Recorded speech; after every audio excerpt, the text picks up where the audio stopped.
Penting untuk siapapun yang kurbannya ingin diterima oleh Allah Subhanahu wa taala tahu nih bagaimana kriteria hewan kurban yang sah untuk jadi hewan kurban di hari Idul Adha.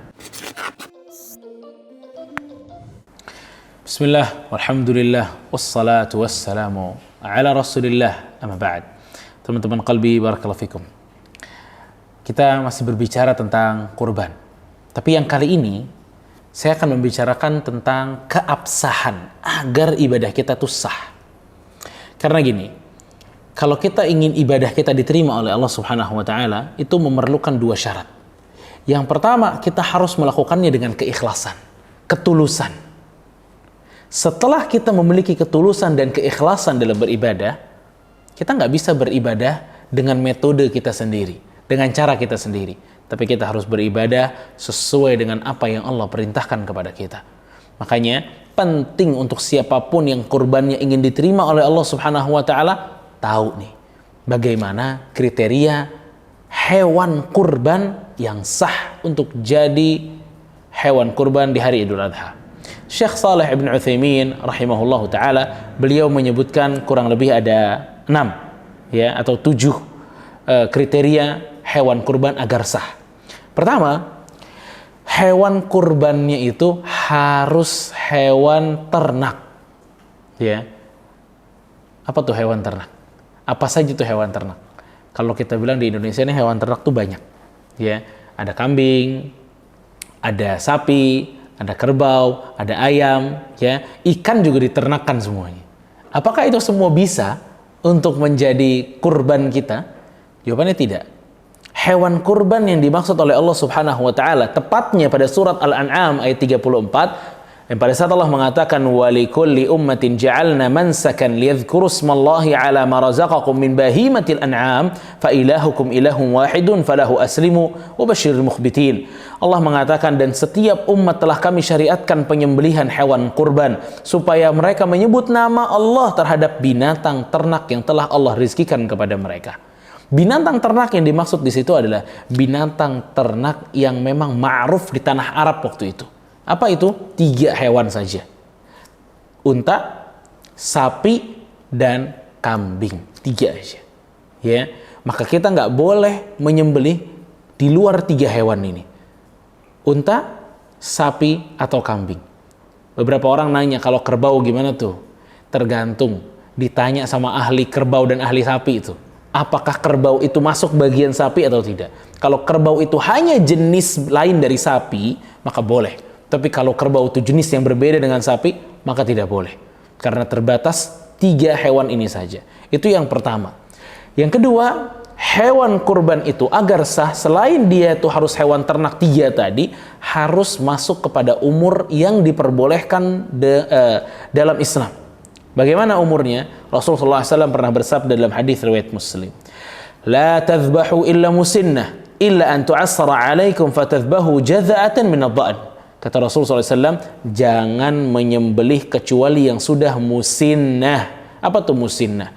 Musinnah itu bukan umur yang terlalu kecil, tapi tidak juga terlalu tua. Maksudnya Rasulullah SAW itu mengatakan, kalau unta itu paling minimal berusia 5 tahun. Jadi sudah genap 5 tahun, mau jalan ke 6, itu boleh dan sah untuk dipakai berkurban.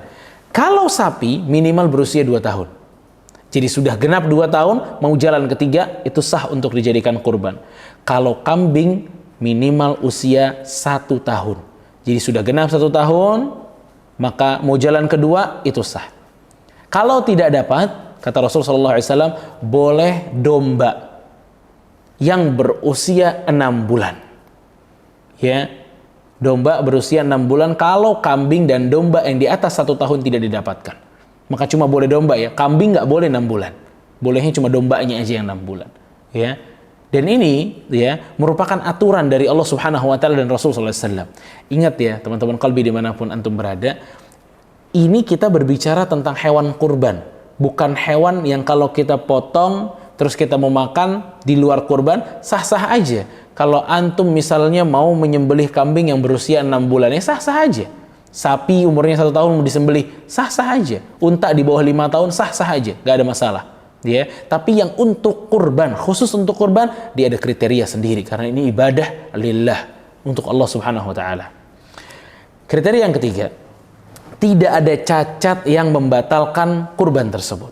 Nah, kalau kita berbicara tentang cacatnya hewan kurban, maka kita akan dapatkan dua. Ada cacat yang parah, itu menjadikan hewan kurban tersebut tidak sah. Ada cacat yang di bawah itu, tidak mempengaruhi keabsahan dari hewan kurban. Kalau cacat yang haram atau yang tidak boleh ada adalah apa yang disabdakan Rasul Shallallahu Alaihi Wasallam, ya, bahwa hewan kurban itu pertama kata Rasulullah SAW tidak boleh ada kebutaan yang jelas. Jadi kalau lihat atau mau beli hewan kurban, tanya orangnya, ini sehat semua ya, harus sehat dia, nggak boleh ada kebutaan, satu mata pun tidak boleh ada kebutaan. Ya, Rasulullah SAW mengatakan tidak boleh ada kebutaan yang jelas. Kedua, sakit yang jelas atau nampak. Ya, jadi karena kambingnya tuh sakit, orang-orang juga ngelihatnya nggak nyaman gitu loh. Ya, tidak membuat dia nafsu untuk membeli atau menyantapnya pun nggak nafsu kata para ulama. Karena sakitnya jelas. Ketiga, hewan yang pincang. Ya, yang kakinya cacat, ya, pincang seperti itu juga tidak boleh dijadikan hewan kurban. Yang keempat, kambing gila.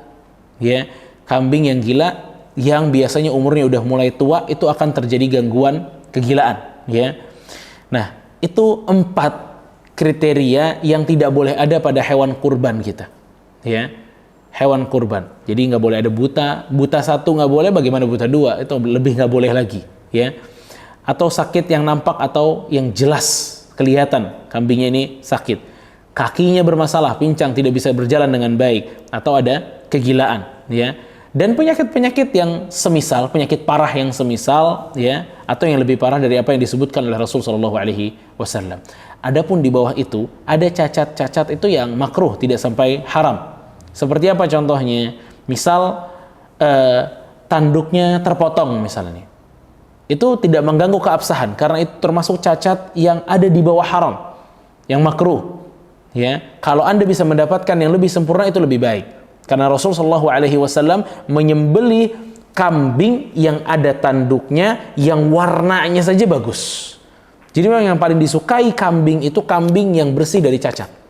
Bahkan dilihatnya aja bagus gitu loh. Itu yang lebih disukai untuk disembelih atau dibeli untuk menjadi penyembelihan. Atau kambing-kambing yang giginya nggak ada ompong, ya, atau ekornya terputus, ya, dan cacat-cacat yang minor lah, bukan cacat-cacat yang parah. Itu semuanya diperbolehkan walaupun masuk dalam golongan makruh. Tetap yang paling sempurna dalam penyembelihan adalah hewan-hewan memang yang terlihat gemuk, segar, itu yang kita kejar, ya. Dan itu kriteria yang ketiga. Kriteria yang keempat, hewan tersebut merupakan kepemilikan kita sendiri. Gimana maksudnya? Kepemilikan itu bahwa hewan tersebut memang punya kita udah beli dan itu punya kita, atau kita dikasih orang. Ya, misal contohnya, seseorang dikasih hadiah, nih saya punya hewan kurban buat kamu ya. Apakah itu jadi punya orang tersebut? Iya, punya orang yang diberikan hadiah. Karena harta kita bisa berpindah, salah satunya dengan hadiah. Ya, kalau ada orang bawa kepada kita, nih hewan kurbannya ambil aja buat kamu. Ya udah, itu buat kita. Kalau kita sembelih, itu sembelihannya kita, bukan sembelihan orang tersebut. Ya. Jadi harus memiliki atau punya kita, bukan dari rampasan, bukan dari curian, bukan. Harus punya kita. Ingat, bukan punya orang atau ada punya orang di sana, nggak boleh. Ya, misalnya kita dulu berapa tahun yang lalu pernah beli patungan 1 kambing sama teman kita berdua. Ya, lalu kemudian kita jadikan kambing itu sebagai hewan kurban untuk kita, tidak sah. Harus murni kepemilikan 1 orang. Kambing itu harus murni kepemilikan 1 orang, tidak boleh patungan, ya, tidak boleh berdua, bertiga atau lebih daripada itu, ya. Nah, yang terakhir, kriteria yang terakhir adalah agar hewan tersebut sah, harus disembelih di waktu yang sah. Kapan waktu yang sah untuk penyembelihan hewan kurban? Mulai dari setelah sholat Id, Idul Adha, hingga hari tasyrik di tanggal 13 Dzulhijjah sebelum masuk waktu maghrib. Ya, jadi hewan itu akan sah menjadi hewan kurban jika disembelih mulai setelah sholat Id.